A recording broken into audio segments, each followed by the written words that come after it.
KEOC News, your eyes on the city with me, Jessica Adams. Next up, it's a big day for justice. Convicted cop killer and international smuggling kingpin, Charles Jericho, faces sentencing later today. An as-yet unnamed police officer was instrumental in Jericho's arrest and in obtaining evidence of the 17 counts of murder, smuggling, and drug trafficking the mob boss faces.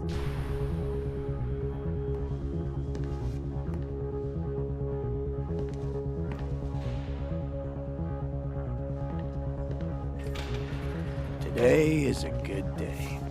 Today the feds are giving me a parade across town. So, we straight? On everything except the price. We agreed on 20. You mumble a little bit, Rufus. 25. I'll let you know what the touch of a woman feels like. I'm asking 30. You got 30 more years in here. I'm asking 30 million. It's not a hard choice. Fine.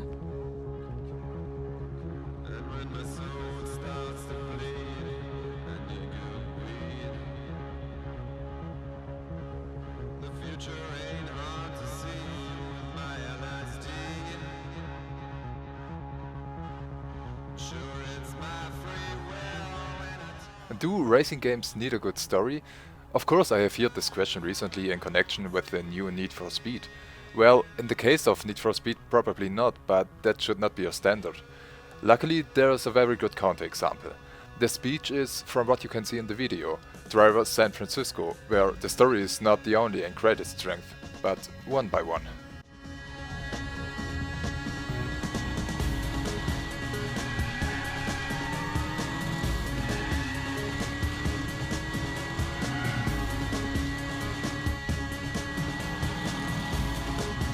All right, Mr. Unnamed Officer, you're all over the news. Congratulations.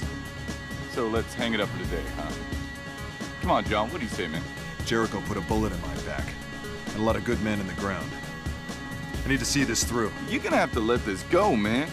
You heard it yourself. Jericho's going down today. You did that. Be proud of that. If I'm not mistaken, the story of Driver 3 will continue, but I've never played Driver 3, so I have no idea. But that was not a problem for understanding. The story begins when Jericho, the villain of the game, gets trapped and transported in a prison cart. He can, however, save himself by a spectacular eruption. This leads to a chase between Tanner, the playable protagonist, and Jericho. That doesn't end well for Tanner because he falls into a coma due to the accident. In a coma, Tanner dreams, and in this dream world the story will be told. The destination is, obviously, to catch Jericho again, but Jericho seems to be planning something that you have not figured out yet. You're doing quest for quest, which continues the story and that always stays interesting. Although I think the story is relatively predictable, at least from the second half. Nevertheless, the story is really good and interesting narrated, be it through the missions, flashbacks or cutscenes. Oh God, this can't be real. The story is also interesting because of the few characters. Colleague and probably best friend of Tanner, Jones. He is always on Tanner's side, and given the circumstances in the game, which I will discuss later, there are often entertaining conversations between them two. And on the other side, of course, is Jericho.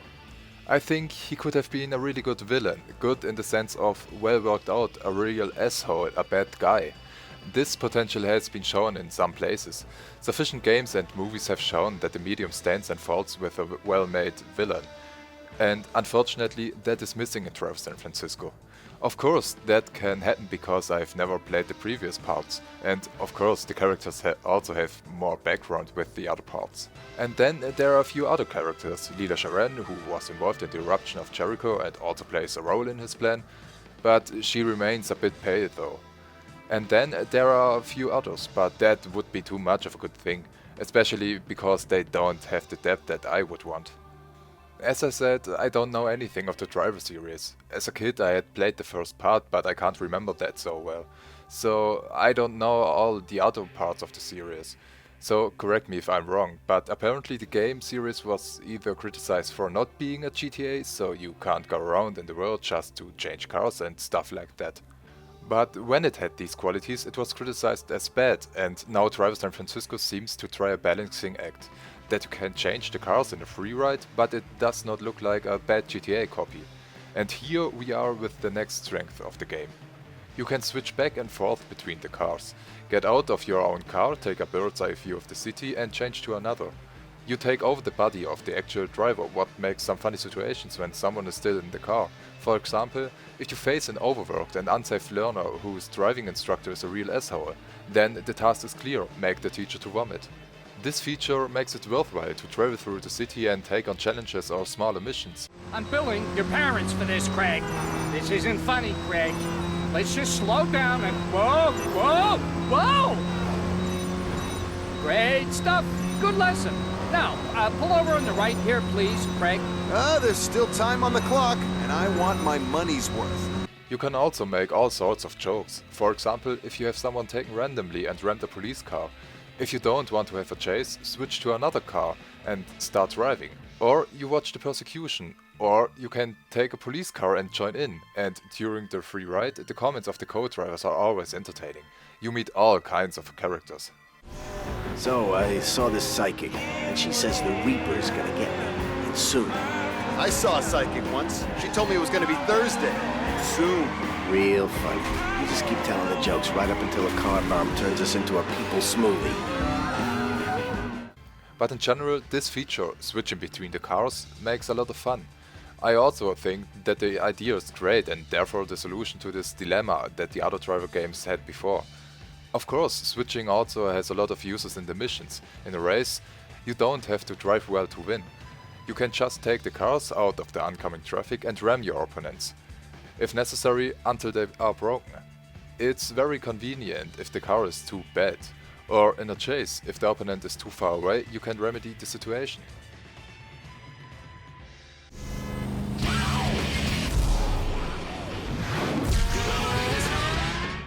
In general, the mission design is very well done. Of course, this also applies to the story missions, such as trying to get closer to Jericho by running commands for another controlled person, or in the beginning when it comes to convincing your own partner, Jones, of your skills. The course of the mission is actually always the same. To unlock so-called Tenor missions that tells a story, you have to complete other missions in the city. Check that out, Jones. Who? Jones, it's my new name for you.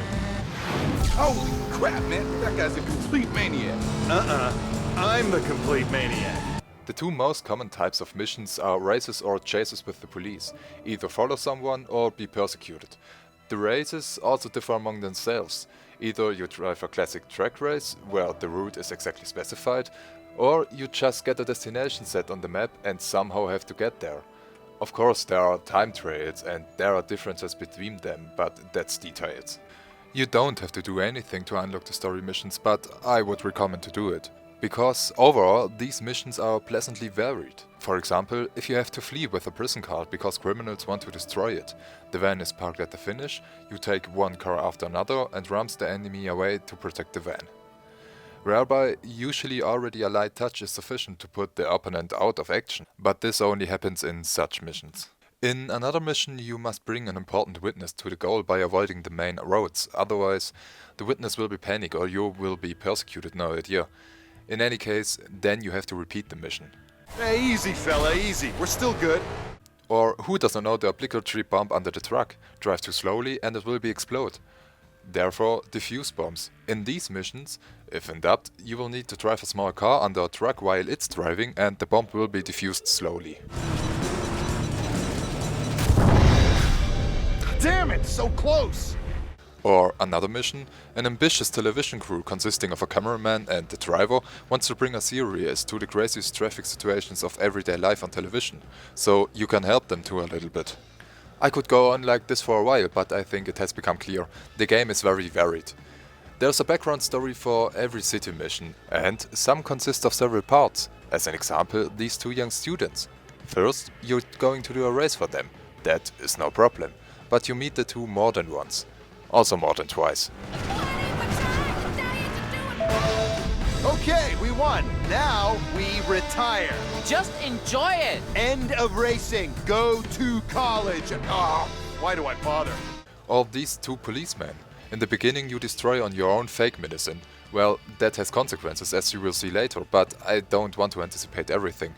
Exactly for this reason I would recommend to complete all city missions. As you may notice, the mission design is simply well done and entertain continuous. In addition, switching is not the only supernatural ability. Gradually more are added, for example the boost. At the bottom left is a bar that shows how long you can still boost. You can also upgrade those skills. In the course of the game then comes the opportunity to ram other cars, so you can always ram only in the game then with extra boost. And energy is also consumed. But if you crash like these other cars, that will not damage your own car. After the story, there are still tons of missions or challenges you can do. In principle, these missions aren't different from those during the story. There are only few and minor changes. With these, you can unlock cars for sale. In addition, there are even smaller challenges, such as drift 50 meters, accelerate to 100 miles per hour, jump 50 meters, and so on. These challenges unlock further upgrades. For example, you must have done 10 challenges to improve your boost. And then there are the garages and movie tokens.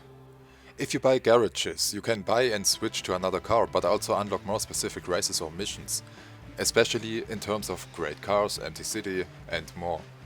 The movie tokens also unlock special missions, such as a chase without all the supernatural abilities with cars and street scenes from the 60s, or whatever was in that time on the streets, I have no idea. So you can sink in the game for a few hours. For the pure story you will need only 6, 7 or 8 hours. And for what are you doing all those missions, jobs or challenges? Well, through a successful completion you collect the so-called willpower. With this willpower you can get the upgrades or buy better cars. And here we are at the next point that I like so much. All cars are licensed, and even better, they all ride differently but still good. I'm usually a fan of car or racing license, and much of it is in Driver San Francisco. And gradually you can buy all the cars after you have unlocked them.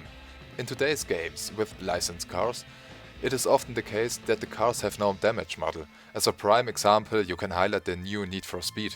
Driving through a bridge pier as if it were butter and therefore the car has no scratches. I just don't understand why, but it's different in Driver San Francisco, thank God. Although, I thought that all cars drive differently because I had read about it, but actually I have tried only a few. But for those I can already confirm that. And driving is so much fun, that's why I like to play all challenges until I get 100%. Only by buying a good car can some missions or races be a bit pointless. If you have to drive against cucumbers but you drive yourself, that. But it can be useful if you have bought a police car and then do a chase through missions. Because you pick a car in the garage and then always use this car in the challenges or missions until you change it again in the garage. But it's also a bit strange if you suddenly drive in an illegal race with a police car. I prefer to switch back to a normal car.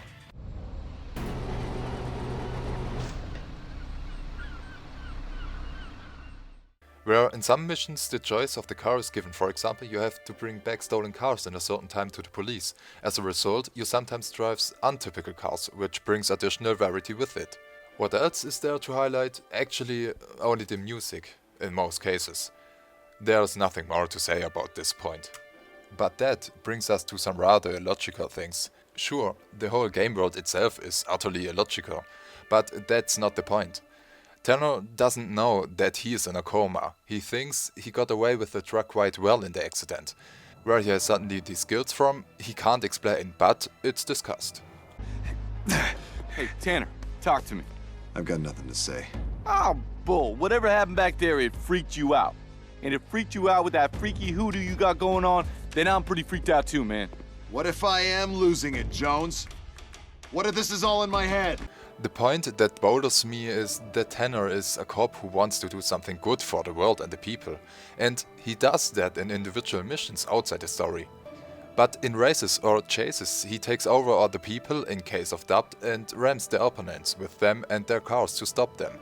I mean, he can just get out of the body, but what remains is a total damaged car and a physically not so healthy person. While I realize it would cause some difficulties if the developers paid attention on that problem, it would probably have made the game a lot worse in a playful way. But it's not considered at all, not even a simple comment from Tanner or Jones or anyone else. But in the end, it's only a small point and doesn't necessarily disturb. That's just illogical in my eyes. You drive on the sidewalk, but also passers-by are pushed aside, so there are probably no deaths in this game, or hurts, apart from Tanner in the real world. Another negative point is the graphics. Don't get me wrong, the cars look good from the outside as well from the inside, well modeled. The render sequences look very neat. On the other hand, people in the game are poorly modeled in the car and on the sidewalks, as well as in the environment. The houses just look bad. I know the game is a few years old, but even for those days, it just didn't look good. Since I'm lucky that graphics are not the most important thing for me, and I don't know why, but I paid little attention to the environment in the game. And then there's a problem. Currently, you can't buy the game anywhere, only second-hand. This is due to my knowledge that Ubisoft hasn't renewed the licenses. One of the strengths is also a temporary weakness.